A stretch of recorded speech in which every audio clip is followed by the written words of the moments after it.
The Mughals Empire stood as one of the most formidable powers in Indian history, and its dominance during the 16th and 17th century significantly altered the trajectory of the entire subcontinent. The Mughals reshaped the military, economic, and religious landscape of India. However, their conquests were met with a resistance in nearly every corner. In the later half of the 16th century, an informal coalition of Rajput principalities obstructed the Mughals' path, culminating in a Battle of the Haldigadi in 1556. Akbar, the third Mughal emperor, alongside his regent Bayram Khan, triumphed over Hindu of the Sore Empire at the Second Battle of the Panipat, restoring Mughal authority over Delhi and Agra. Sikandar Shah Suri attempted to rally resistance, but suffered defeat in 1556. By 1559, the Mughals had dismantled the Sore Empire, reasserting their dominance in northern India. At 18, Akbar was eager to dispense with his regent and govern independently. This prompted Bayram Khan's rebellion, quashed decisively by Akbar in 1560.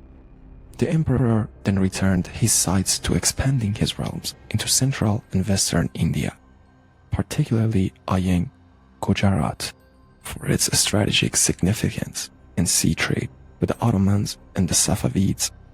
Yet several smaller kingdoms governed by the martial Rajput caste stood as an obstacle. The Rajputs, hailing from the distinctive warrior society, raised every male as a soldier akin to ancient Spartans, but fought with the cavalry of medieval European knights. Predominantly cavalry, they bolstered their forces with elephants and relied on fortified castles for defense. Akbar struck first, with his generals defeating the sultans of Malwa. Baz Bahadur, at the Battle of the Sarangpur in 1561, menacing his realm the following year, seeking refuge with the ruler of Mewar. Uday Singh II, Baz Bahadur inadvertently triggered Akbar's assault on Mewar. However, Akbar's authority faced challenges from relatives and Turkic tribes in his service, leading to a pause in expansion until 1567. Despite these internal struggles, Akbar engaged in diplomatic efforts with the Rajput states, successfully vassalizing several. Yet Mewar's Uday Singh remained defiant, prompting Akbar to march against him in 1567. The Mughals held a distinct numerical advantage, capable of mustering a formidable army of 100,000, while the Rajput leader commands no more than 20,000 troops at best. Aware of this, Uday withdrew to the mountainous terrain in the southwest of his kingdom, banking on his fortresses to impede the invaders' progress. In late 1567 and early 1568, Akbar's forces laid siege to the Chittorgraphs and Ranthambore. Despite the eventual fall of both strongholds after several months, these sieges marked a significant turning point in Indian military history. It was the first instance where the engineers and artillery played a pivotal role in besieging fortifications. Akbar and his generals deployed engineers to dig trenches and mines to breach the walls, while sappers demolished the defenses of the Chittorgraphs. Uday Singh's authority was shattered, and as Akbar had little desire to engage in mountain warfare, he withdrew to his capital. Most of the Rajputs acquiesced to Mughal supremacy, with only select clans for the Mewar persisting in their resistance. In 1572, Uday Singh passed away, leaving his son Pratap to assume leadership. Akbar was keen on securing the route to Gujarat, prompting him to dispatch his Rajput general, Man Singh, in 1576 to negotiate a vassal agreement.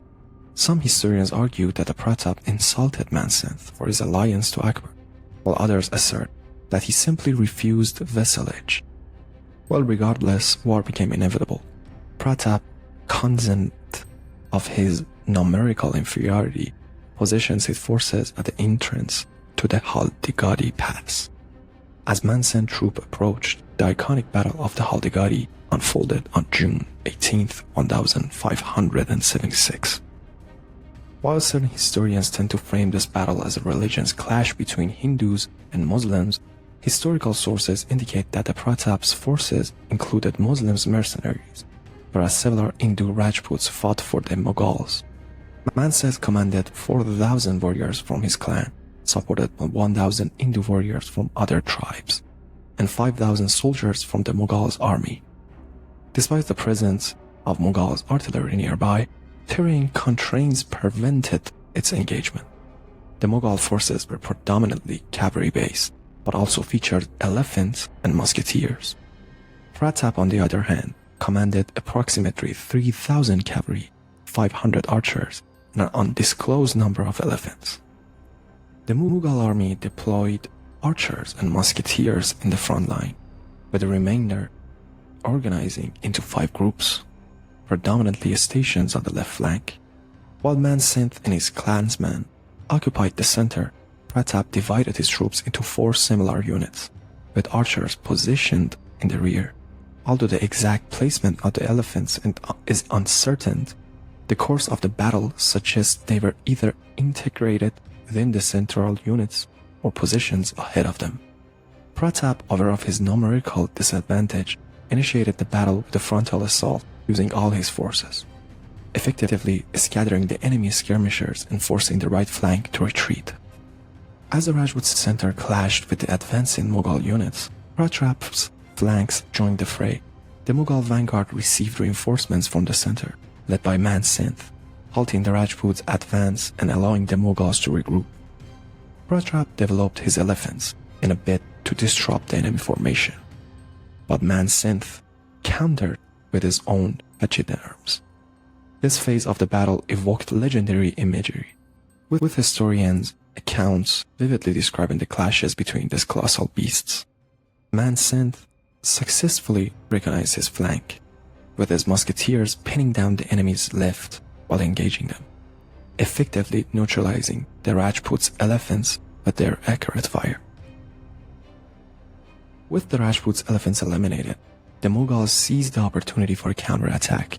Mansa split his reserves into 2, maneuvering them around the flanks for a coordinated encircling maneuver. As the Rajput struggled to hold the pass entrance, this tactic proved decisive. Pratap was compelled to divert more forces to the flanks, leaving his weakened center vulnerable to the Mughal assault. Many Rajput leaders perished in encirclement, and Pratap himself was wounded, falling unconscious as Rajput cavalry began to retreat.